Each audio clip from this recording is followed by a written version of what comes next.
ان کو یہ سمجھایا جا رہا ہے کہ تم یہ مذہب کے نشے سے نکلو. مذہب ایک نشہ ہے. خامخواہ مذہبی لوگ تمہیں قبر کے عذاب سے اور موت کے بعد کی والی زندگی سے تمہیں ڈراتے ہیں. آج تک ہمارے پاس سے گیا ہوا کوئی انسان واپس نہیں آیا ہے اور اس نے ہمیں کوئی خبر نہیں کی ہے. تم کیسے اس باتوں پر یقین کر لیتے ہو؟ یعنی لوگوں کو آخرت کے یقین پر متزلزل کرتے ہیں اور انبیاء اس کے برخلاف ان پر محنت کرتے ہیں. اور ہمیں یہ تصور دیا ہے کہ دیکھو تم دنیا میں ہمیشہ رہنے کے لیے نہیں آئے ہو. یہ مال بھی اللہ کی امانت ہے, یہ جان بھی اللہ کی امانت ہے, یہ وقت بھی اللہ کی امانت ہے. تمہیں اس کو سوچ سمجھ کر خرچ کرنا ہے اور اس کا حساب آخرت میں کھڑے ہو کر اللہ کے سامنے میدان محشر میں دینا ہے.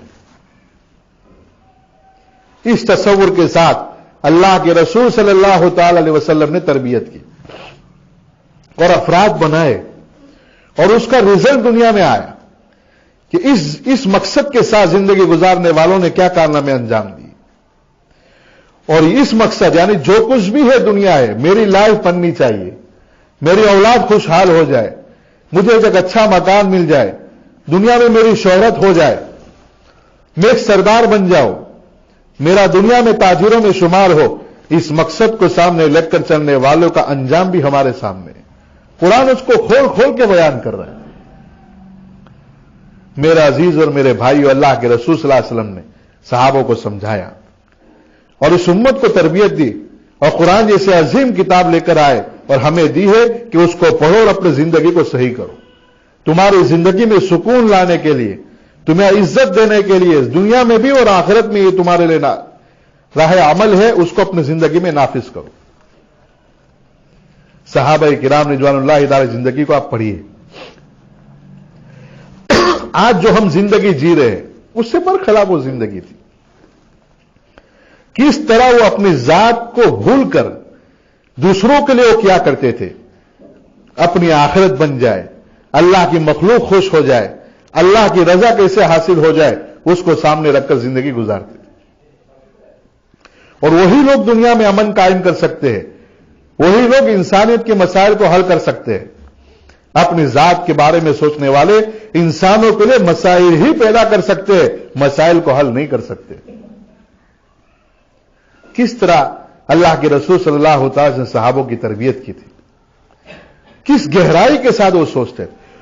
ہمیں بھی اس کو اپنی زندگی میں لانے کی ضرورت ہے اور وہی زندگی ہمیں اس دنیا میں عزت دلائے گی.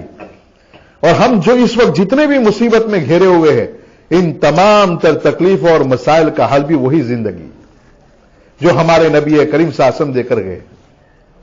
پرکشش زندگی ہے اور آج اس دنیا اس زندگی کو دیکھنے کے لیے ترس رہی ہے.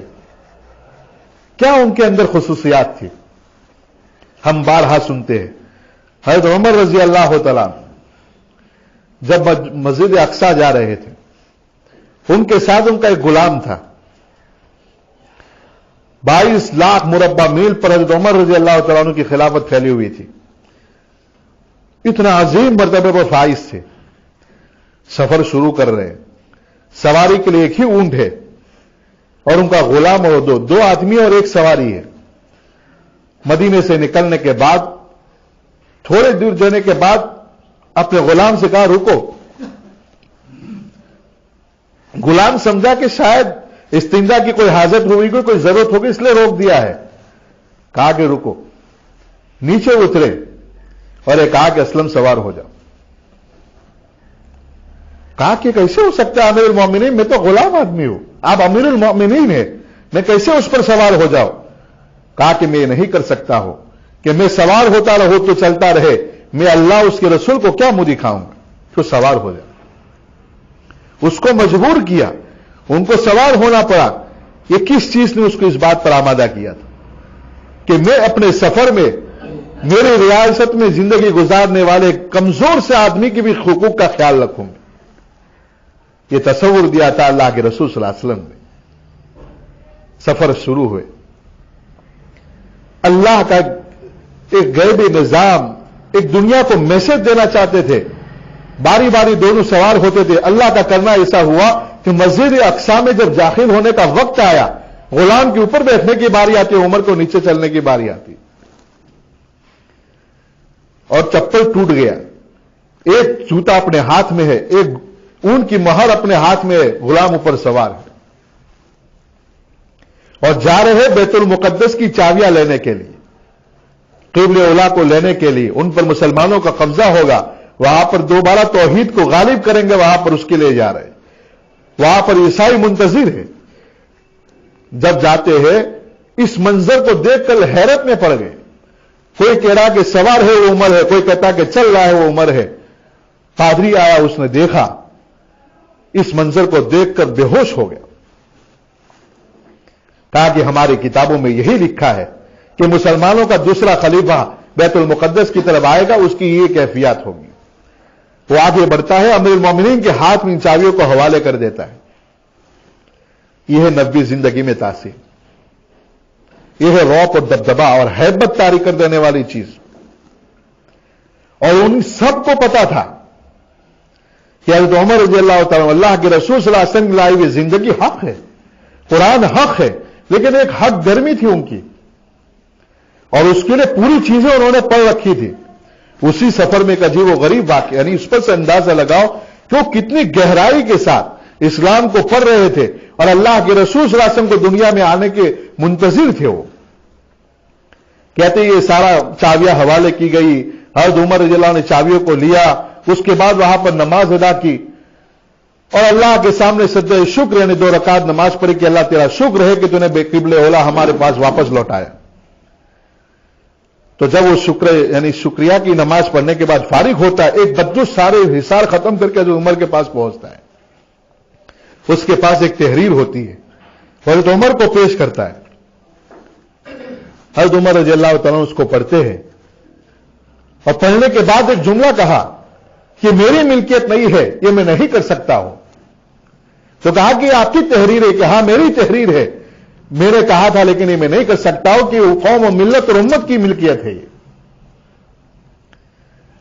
ودو چلا گیا، صحابہ کرام رضوان اللہ تعالی اجمعین کے ساتھ تھے۔ اے امیر المومنین، بات سمجھ میں نہیں آئی، وہ بدو کون تھا؟ وہ آپ کے پاس آیا، آپ کو کچھ تحریر دکھائی، آپ نے کہا کہ میری ملکیت نہیں ہے، کیا بات ہے؟ کہا کہ میں اور میرا باپ، میری عمر اس وقت 17-18 سال کی تھی، میں مسجد اقصی کے قرب و جوار میں بکریاں چرانے کے لیے آیا کرتے تھے، اور آیا ہوا تھا ایک بار، اور دوپہر کا وقت دھوپ کا ہوتا تھا، میں بیت المقدس کی دیواروں سے جو سایہ ہوتا تھا وہاں پر ٹیک لگا کے سو گیا تھا میں۔ تو کہا کہ ایک بار میں سویا ہوا تھا تو میں نے دیکھا کہ ایک آدمی میری پنڈلیوں کو دیکھ رہا ہے، میرے چہرے کو دیکھ رہا ہے، میری چادر کو اٹھا کے دیکھ رہا ہے، اتنے میں میری آنکھ کھل گئی، میں بیٹھ گیا کہ ارے کیا کر رہے ہو؟ وہ بیٹھ گیا، کہا کہ اللہ کا واسطہ مجھے ایک تحریر لکھ دو۔ کہ کیا لکھو؟ کہ جب تم خلیفہ بنو گے مجھے یہ زمینیں ساری مجھے دے دینا۔ عمر کہتے کیا بول رہے ہو؟ کہا میں کیسے خلیفہ بنوں گا؟ ایک چرواہا کا بیٹا، مجھے اونٹ چرانا بکریاں چرانا بھی برابر نہیں آتی ہے، تو کیا کہہ رہا ہے؟ کہ نہیں تو بنے گا، مجھے لکھ دے۔ مجھ پر اتنا دباؤ بنا، میں نے لکھ دیا۔ کہا کہ وہ چرواہا تو بیمار ہے، گھر پر وہ یہاں نہیں آ سکتا، وہ اس کا بیٹا ہے جو میرے پاس وہ تحریر لے کر آئے کہ اب تو امیر المومنین بن گیا ہے اور خلیفہ ثانی ہے، یہ زمینیں میرے حوالے کرو۔ میں نے کہا کہ میں نے تو دباؤ میں لکھ دیا تھا، یہ امت کی ملکیت ہے، میں کسی ایک آدمی کو نہیں دے سکتا ہوں۔ یہ تصور کس نے دیا تھا؟ یہ فکر کس نے دی تھی کہ میں امت کے مال کو، حکومت کی زمینوں کو، جس پر تمام رعیہ کا حق ہے، میں اپنی ذاتی خواہشات پر انا کے خاطر میں کسی انسان میں تقسیم نہیں کر سکتا۔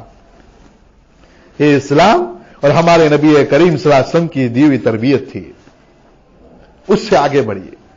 کتنی یعنی تربیت کا نتیجہ یہ تھا، تمام تر شہرت کے باوجود، زبردست قوت رکھنے کے باوجود، تمام تر فضائل کے باوجود،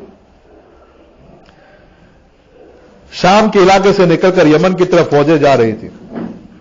عبد الرحمن نے کہا کہ امیر المومنین، ہمارے کچھ سپاہی یمن کی طرف جا رہے، مدینہ کے قریب انہوں نے پڑاؤ ڈالا ہے، ان کا حال چال دیکھتے ہیں۔ امیر المومنین پہنچے، رات کو لوگ پہرا دے رہے تھے، اس سے کہا کہ تم سو جاؤ، مدینے سے نئے پہرے دار آئے ہیں، سو جاؤ۔ ان کو سلا دیا، پوری رات فوج کی پہرے داری کرتے رہے۔ صبح ہوئی، ان کے لیے کھانا بنایا گیا۔ جب کھانا تقسیم کر رہے تھے، ایک شخص کو دیکھا کہ وہ بائیں ہاتھ سے کھا رہا ہے۔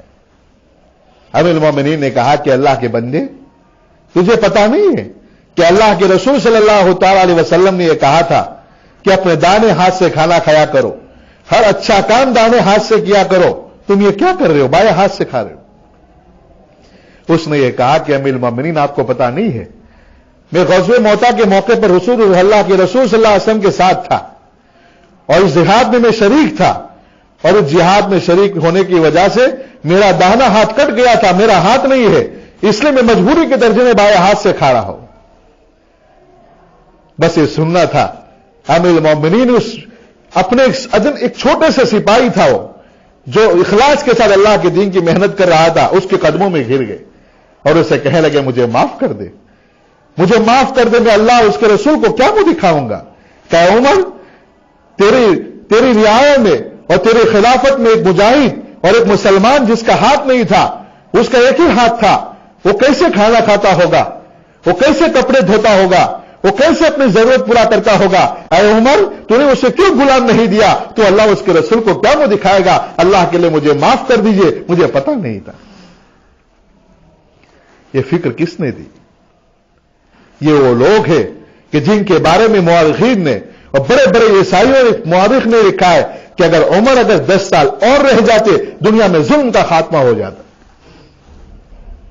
میرے عزیز اور میرے بھائیوں، ہمارے نبی یہ تربیت دے کر گئے ہمیں کہ اپنی ذات تک تمہاری زندگی محدود نہ ہو، تم اپنے بھائی کے بارے میں، اپنے دین کے بارے میں، اپنے رشتہ داروں کے بارے میں اور آخرت کو سامنے رکھ کر زندگی گزارو۔ لیکن آج ہمیں تربیت کی دی جا رہی ہے کہ بھائی مذہب تو ایک نشہ ہے، جو کچھ بھی ہے دنیا ہے، اس کے لیے منظم انداز میں دنیا میں کام ہو رہا ہے، زبردست تحریکیں برپا ہے، حکومت کے لیول سے لے کر میڈیا اور تعلیم تک یہ مزاج امت کا بنایا جا رہا ہے کہ دیکھو دنیا کماؤ، اپنی لائف اسٹائل بناؤ، یہ مذہب کچھ نہیں ہے، روح کچھ نہیں ہے، جو کچھ بھی ہے تمہارا نفس ہے، تمہارا جسم ہے اور دنیا ہے، مر گئے مٹی ہو گئے، بات ختم ہو گئی۔ بہت قوت کے ساتھ یہ بات پھیلائی جا رہی اور ان پروپیگنڈے کے نتیجے میں امت مسلمہ بھی بڑی متاثر ہوئی ہے۔ بہت بڑی تعداد میں لوگوں نے اس فکر کو لے لیا ہے اور ہم بھی ان کی راہ پہ چل پڑے ہیں اور ان کے نقش و قدم اور ان کی نقالی کرتے ہوئے یہاں تک آگے بڑھ گئے کہ آج ذلت کے گھاڑوں میں گر گئے۔ ہمارے نبی کریم صلی اللہ علیہ وسلم کی لائے ہوئے زندگی اور اسلام کی تعلیمات کو ہم نے منحرف ہو گئے۔ کیا صورتحال کا سامنا ہے؟ سمجھو میرے بھائیوں کہ کس طرح کی ہمیں فتنوں کا سامنا ہے، کس طرح کی دہریت کا ہمیں سامنا ہے۔ جو خوبصورت نعرے لگائے جا رہے ہیں اس کے پیچھے وہ ہمارے ایمان کو سلب کرنا چاہتے اور ان کا نتیجہ بھی ہمارے سامنے۔ اس کے لیے بڑی بڑی فنڈنگ کی جا رہی ہے، الیکٹرانک میڈیا کے ذریعے اس کی تشہیر کی جا رہی ہے کہ دیکھو جن لوگوں نے اس طرح اپنی لائف اسٹائل گزاری وہ کتنے کامیاب ہو گئے۔ یعنی چند لوگ ہمیں ٹیلی ویژن پر دکھاتے، ہمارے لوگ یہ کہتے کہ دیکھو اس نے ان یورپ والے اور امریکہ کی تہذیب کے مطابق انہوں نے زندگی گزاری، آج ٹاپ کے لوگ بن گئے۔ لیکن ان کے جو ناکام لوگ ہیں ہمیں وہ نہیں دکھائے جاتے، اس کے لیے بڑی بڑی تحریکیں چلاتے ہیں۔ اور اب انہوں نے آخری فیصلہ کر لیا ہے کہ اب ہم فیصلہ کن مراحل میں داخل ہو چکے اور سال اور سن کے ساتھ بتا رہے کہ اب ان انسانوں میں اسٹیپ لینے والے ہیں۔ پچھلے 40 سال سے انہوں نے ایسے افراد کی ضرورت تھی کہ مشن کو آگے بڑھائے جو دجالی مشن ہے، جن کا مقصد یہ کہ دنیا کو آباد کرو اور جو کچھ بھی ہے دنیا ہے، ہمیں دنیا میں رہ کر اپنے خواہشات کی تکمیل کرنی ہے، اس کو قانونی اعتبار سے بھی لوگوں کو مدد فراہم کرو اور حکومت کے اعتبار سے بھی ہر لحاظ سے ان کی مدد کی جائے کہ لوگ ایک آزاد ہو کر زندگی گزارے۔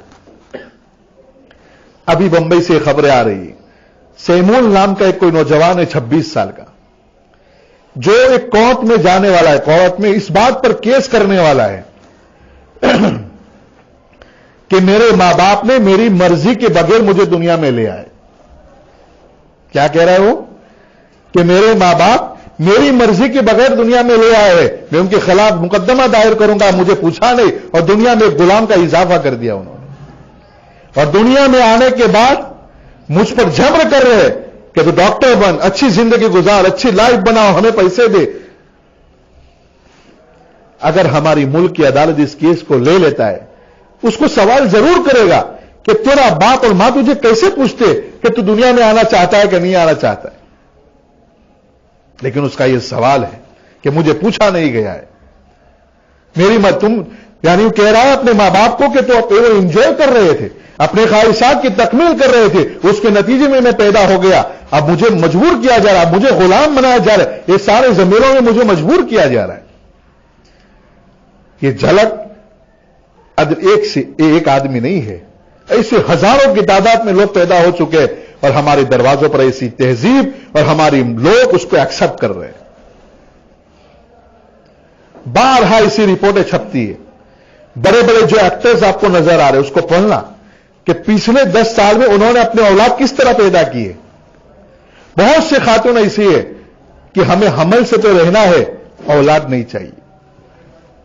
ہمیں دیکھنا چاہتے کہ ایک عورت کے پیٹ میں حمل ہوتا ہے، اس کو کیا فیلنگ ہوتی ہے، اس کو کیا تکلیف ہوتی ہے، کن کن مراحل سے گزرتی ہے، لیکن مجھے اولاد نہیں چاہیے۔ بہت سی عورتیں یہ کہ مجھے اولاد تو چاہیے لیکن حمل نہیں رکھنا چاہیے۔ انہوں نے کہا کہ تم ہمارے بچے تمہارے وہاں نطفے ڈالتے، تم بچے پیدا کرو، ہمیں دے دو۔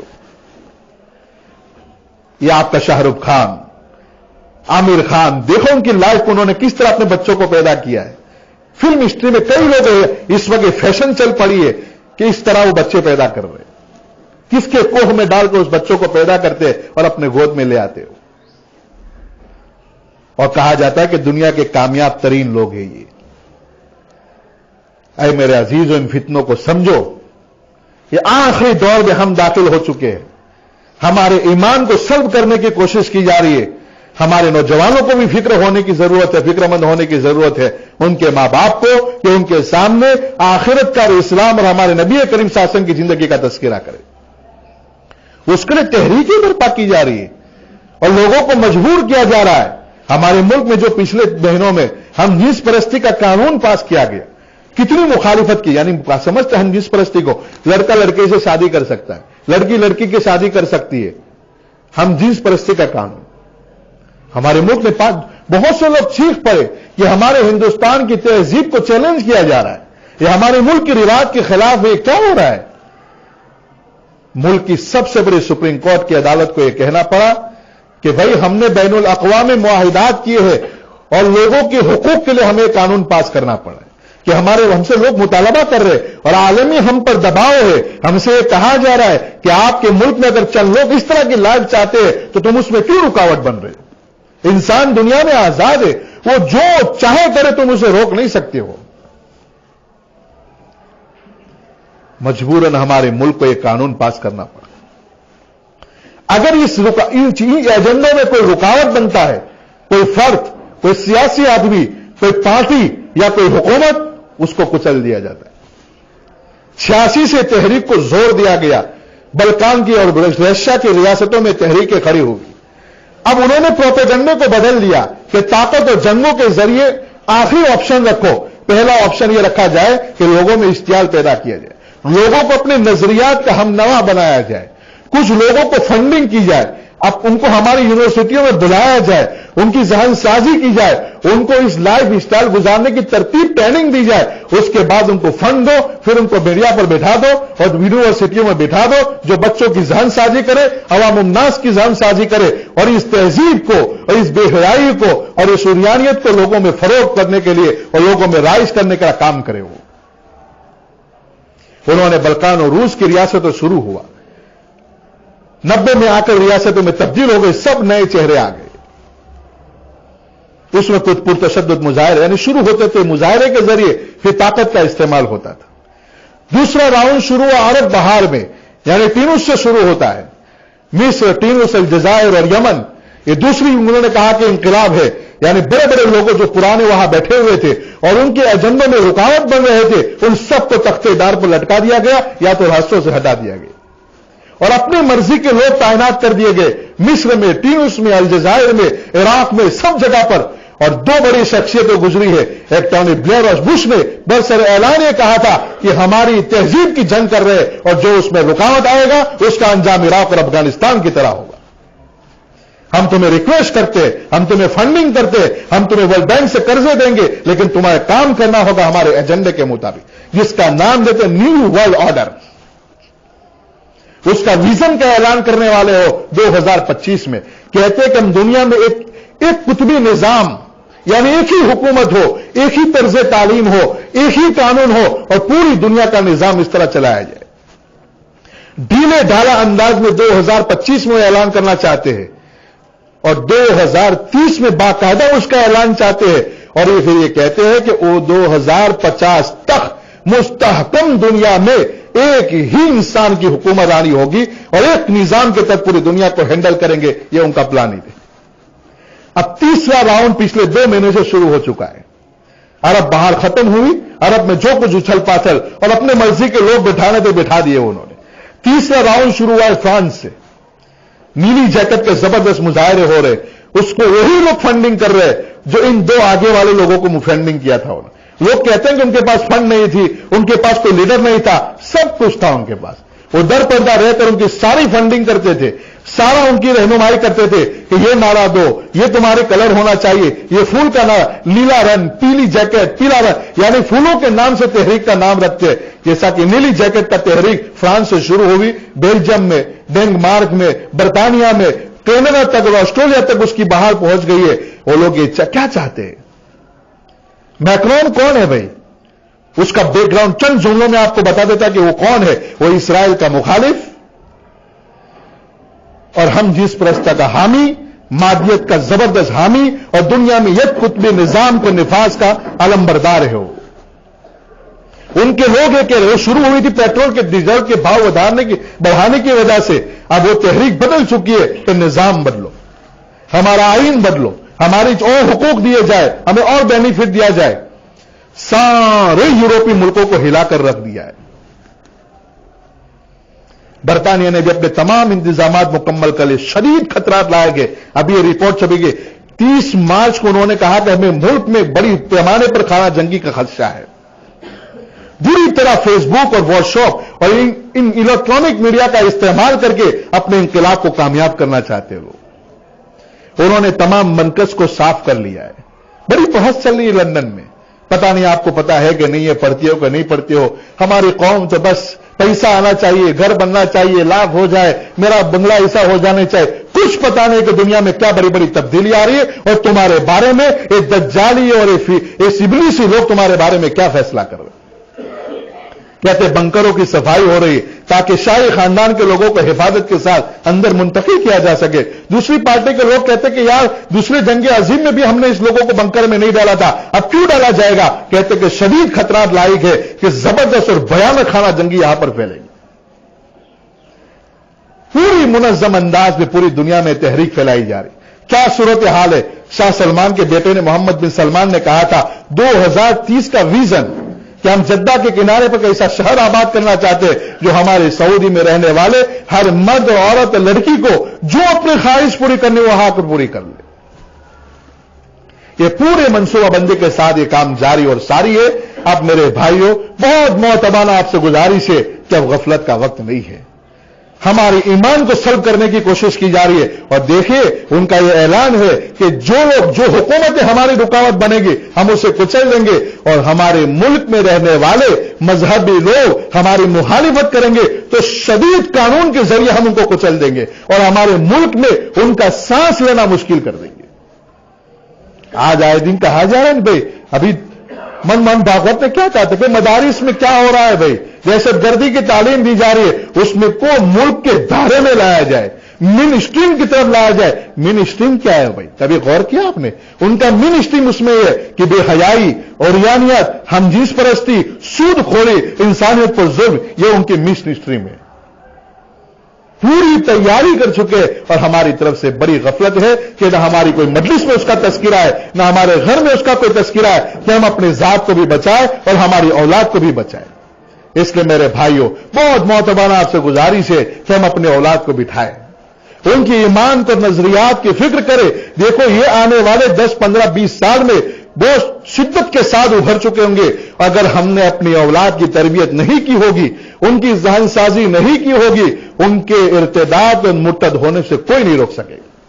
ہمارے سامنے مرتد ہو جائیں گے اور ہمیں یہ کہیں گے کہ تو نے ہمارے لیے کیا کیا ہے، تو ہمیں دنیا میں ایسے لے آیا، آج ہم غریب ہیں، آج ہم بھوکے ہیں، ہمارے پاس بزنس نہیں ہے، ہمارے پاس کچھ نہیں ہے، ہم تیری خدمت کیوں کریں؟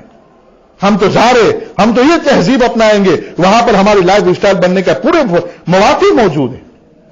میرا عزیز ہو، اس لیے آپ سے گزارش ہے اپنے گھروں پر سیرت کی تعلیم کے حلقے لگاؤ، ان کو آخرت کے بارے میں بتاؤ، رسول اللہ صلی اللہ علیہ وسلم کی زندگی ان کے سامنے رکھو، اور اللہ کے رسول صلی اللہ علیہ وسلم کی تربیت یافتہ صحابہ کرام رضوان اللہ تعالی اجمعین کی زندگی کو پڑھو کہ یہ لوگ ہمارے آباء اور اجداد ہیں، ہمیں زندگی ان لوگوں کے طریقوں کے مطابق گزارنا، تاکہ ان کو تمہاری تربیت کے نتیجے میں یاد رہے. جب ان کو اس طرح کے فتنوں سے، اس طرح کے حالات سے سابقہ پڑے گا تو استقامت کے ساتھ ان حالات کا مقابلہ کریں گے. اگر اپنا جان جائے تو جائے، اپنا مال جائے تو جائے، لیکن اپنے ایمان سے وہ سمجھوتا کبھی نہیں کریں گے. یہ میری اور آپ کی اور ہر ماں باپ کی ذمہ داری ہے کہ اپنی اولاد کو ایمان اور اسلام پر مستحکم طور پر مضبوطی کے ساتھ چھوڑ کے جائے. اس لیے معتبانہ آپ سے گزارش ہے اب غفلت میں وقت نہ گزارے. بہت دیر ہو چکی ہے میرے بھائیوں، اور ہمارے بارے میں کیا کچھ دنیا میں ہو رہا ہے. اس لیے آپ کو شعور کو بیدار کرو، اپنی آنکھوں کو کھولو، اپنے کانوں کو کھولو، دیکھو دنیا میں کیا تبدیلی رونما ہو رہی ہے. اور میرے ایک مسلمان ہونے کی حیثیت سے کیا ذمہ داری بنتی ہے کہ آنے والی دنیا کو تباہی سے ہم کیسے بچائیں. تباہی سے بچانا اس امت کی ذمہ داری ہے. خالی تماشا ہی نہیں بیٹھیں گے، ہم بہترین رول ماڈل بن کر ان کے سامنے آئے کہ دیکھو بھائی ہم اللہ کے لیے جیتے ہیں، ہمارا مقصد آخرت کے لیے ہے. ہمارا کسی کی مدد کرنا، ہماری کسی کا تعاون کرنا، کسی غریب کا علاج کرنا، کسی غریب کے گھر کو مکان کو تعمیر کر دینا، کسی گھر کو چھت کا انتظام کر دینا، کسی بچے کے لیے تعلیم کا انتظام کر دینا، کسی بھوکے کو کھانا کھلانا، یہ ہماری مذہب کی تعلیم ہے. ہم اللہ کی رضا کے خاطر اور اپنے دین کے خاطر اور آخرت کو سامنے رکھ کر زندگی گزارنے والے لوگ ہیں. دنیا کے سامنے رول ماڈل بن کر ہمارے نوجوان آئے اور ان کے سامنے زندگی کو پیش کرو کہ لوگوں تمہیں خودکشی کرنے کی ضرورت نہیں ہے، تم کیوں پریشان ہو رہے. اور اس دوسری آپ کو یہ بات بتاؤ کہ حیرت ہوگی، اب اس کے نتائج بھی سامنے ساتھ ساتھ آ رہے. چائنا کے اندر ایک کمپنی نے ایک روم ایسا بنایا کیونکہ لوگ اتنے ڈپریش ہو چکے، انہوں نے اس لائن کی طرف دوڑ لگائی کہ میں بڑا بزنس مین بن جاؤ، میری یہ ہو جائے، میرا یہ ہو جائے. ظاہر سی بات ہے کہ تقدیر کے تحت اللہ تعالیٰ دنیا کا نظام چلاتا ہے. جب وہ چیز حاصل نہیں کرتے تو ان کو اشتعال آ جاتا ہے، کبھی خودکشی کرتے ہیں، کبھی غصہ ہوتا ہے. تو لوگ آئے دوسرے اپنے گھر میں کوئی نقصان کر دیتے ہیں یا گورنمنٹ کے آفس میں کوئی نقصان کرتے، تو انہوں نے ایک روم بنایا. اگر کسی کو غصہ ہے موبائل پر تو یہ لوگ موبائل کے گفٹ پیش کرتے ہیں. ایک اس طرح کے ڈھانچہ بنا ہوا ہوتا ہے موبائل کا، اس پر وہ غصہ کر کے ان کو ہتھوڑا دیا جاتا ہے جو موبائل کے کرچے نکال دیتے ہیں. اگر کسی آدمی پر ان کو غصہ ہوتا ہے تو ایک پتلا بنا ہوتا ہے، اس کو خوب مارتے اور اپنا غصہ نکالتے. اگر اس کو جان سے مارنے کا شوق ہوتا ہے تو اس کو چھڑا دیا جاتا ہے، وہ اس طرح کا مجسمہ بنا ہوا ہے، اس کو چھریوں سے وار کرتا ہے. اگر اس کو گھر میں کسی کو کانچ کی توڑ پھوڑ کرنے کا شوق ہوتا ہے تو اس کو کانچ کی بوتل دی جاتی ہے جو دھڑام سے دیواروں پر مارتا ہے اور زوردار اس کا آواز ہوتا ہے. پھر اس کو تسکین ملتی ہے کہ میں نے اپنا غصہ نکال دیا، اور اس کا چارج ہوتا ہے ٹائم کے اعتبار سے کہ تم نے کتنا نقصان کیا. ایک شخص نے اپنی کارگزاری کہی کہ میں نے اتنا نقصان کیا اور $23 میں نے ادا کیے. یہ صورتحال ہے. اشتہار پھیل رہا ہے، عورتیں بیزار اور شادیاں کرنے کے لیے تیار نہیں. چائنا کی گورنمنٹ نے ان کی عورتوں سے کہا کہ تم چھٹیوں پہ جاؤ، ہم تمہاری تنخواہ کو رکھیں گے، تم اپنے دلہا تلاش کرو. یہ کیا ہو گیا ہماری سماج میں؟ اس لیے میرے بھائی یہ سب تباہی کاریاں ہمارے سامنے. وہی لوگ تھے جو آواز لگاتے تھے خاندانی نظام کو بکھارنا چاہتے تھے، اور ایک خاندانی نظام، ایک شرافت کا نظام جس میں معاشرے کا تحفظ تھا، اس کو ڈیموکریٹ کرنا چاہتے تھے. اس کا نتیجہ ان کے سامنے ہے کہ لوگ ڈپریش ہو رہے. صرف امریکہ میں فوجیوں میں خودکشی کرنے کی روزانہ اوسطاً 20 فوجی خودکشی کرتے ہیں. یہ کیا ہو رہا ہے؟